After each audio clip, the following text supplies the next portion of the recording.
तिरपन देने का काम भी गैर कांग्रेस पार्टी ने किया।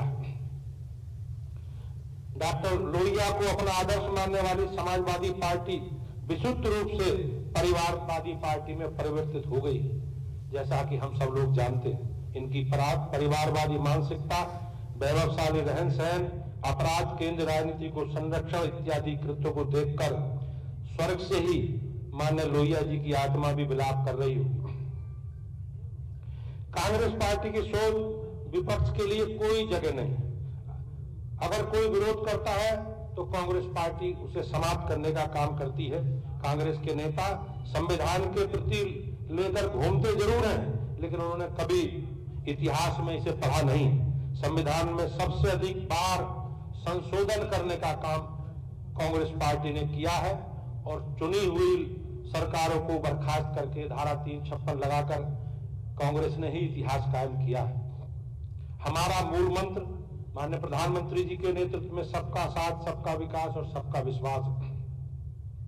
हमारी केंद्र सरकार और राज्य सरकार सभी के लिए समान कार्य करने में विश्वास करती हैं। चाहे प्रधानमंत्री आवास योजना से लेकर माननीय मुख्यमंत्री जी स्वराज योजना तक हमारा सिद्धांत सभी के लिए। प्रदेश के अंदर माननीय मुख्यमंत्री योगी आदित्यनाथ जी के नेतृत्व में हमने सभी जाति, धर्म, संप्रदाय से उठकर पारदर्शी तरीके से प्रदेश सरकार की योजनाओं का लाभ प्रदेश की जनता को पहुंचाने का काम किया।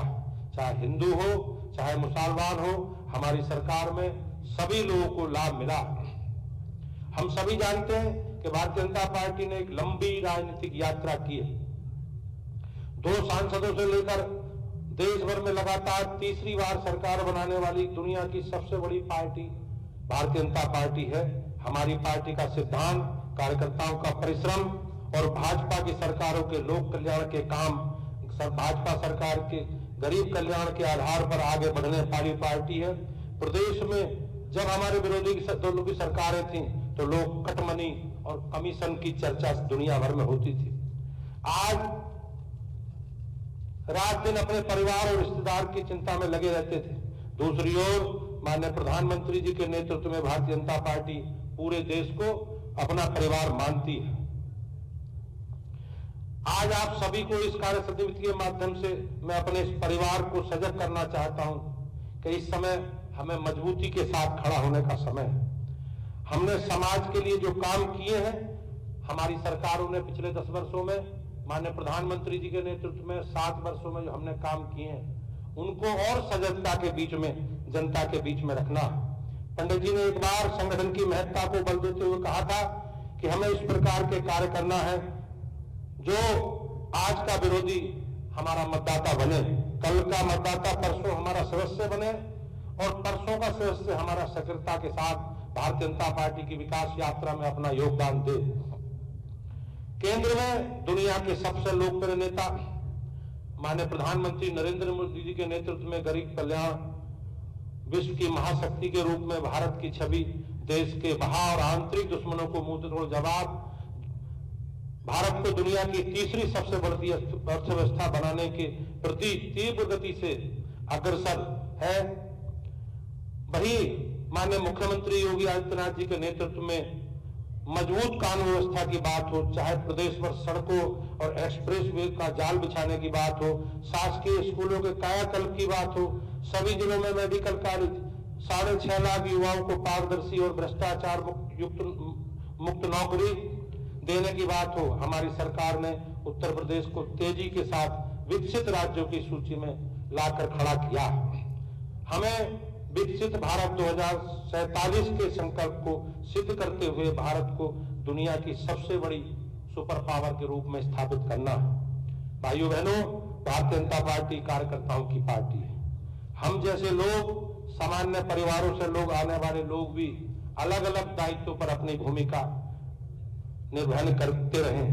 मैं माननीय प्रधानमंत्री जी का और माननीय राष्ट्रीय अध्यक्ष जी का, अपने सभी शीर्ष नेतृत्व का आभारी हूं कि मेरे जैसे कार्यकर्ताओं को भी, असंख्य कार्यकर्ताओं को इस रूप में काम करने का अवसर भोग मिला। ये 62 वर्षों में पहली बार हुआ है कि किसी पार्टी को लगातार केंद्र में तीसरी बार जनता की सेवा करने का अवसर मिला है। ये हमारे करिश्माई नेतृत्व माननीय नरेंद्र मोदी जी के नेतृत्व में और कार्यकर्ताओं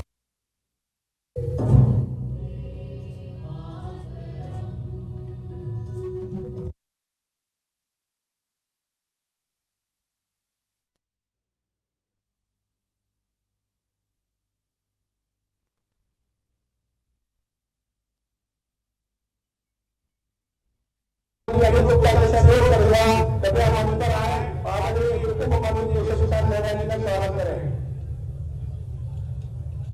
आदरणीय अहमद मौर्य जी से अनुरोध करूंगा कि मंच पर आए और अपने उप मुख्यमंत्री आदरणीय ब्रजेश पाठक जी का स्वागत करें।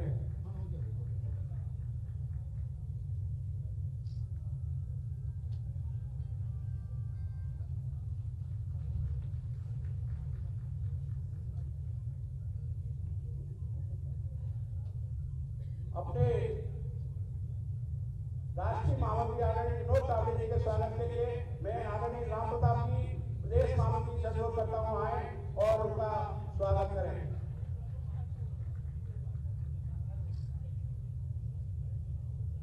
आदरणीय त्र्यंबक त्रिपाठी जी से अनुरोध है कृपया मंच पर आए और अपने राष्ट्रीय महामंत्री आदरणीय अरुण सिंह जी का स्वागत करने का कष्ट करें।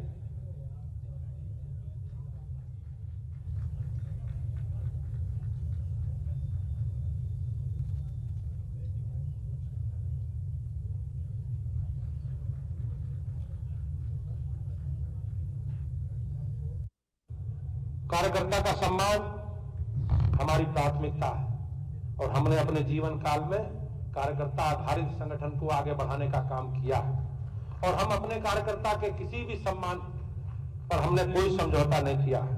पार्टी अपने सभी कार्यकर्ताओं के साथ कंधे से कंधा मिलाकर खड़ी है। हम सब मिलकर संकल्प लें कि आगामी 10 विधानसभा सीटों पर होने वाले उपचुनाव में 100% विजय श्री प्राप्त करेंगे। अगली लड़ाई स्वार्थी, परिवारवादी और मोदी के परिवार के बीच, राष्ट्र विरोधी और राष्ट्र भक्तों के बीच में, धर्म और अधर्म के बीच में, तुष्टीकरण और संतुष्टीकरण के बीच में, भ्रष्टाचारी और सदाचारियों के बीच में 2047 तक भारत को विकसित राष्ट्र बनाने का माननीय प्रधानमंत्री जी का जो संकल्प है, हम सभी कार्यकर्ता उसे मिलकर पूरा करेंगे। अभी से हम सभी कार्यकर्ता कमर कसकर प्राण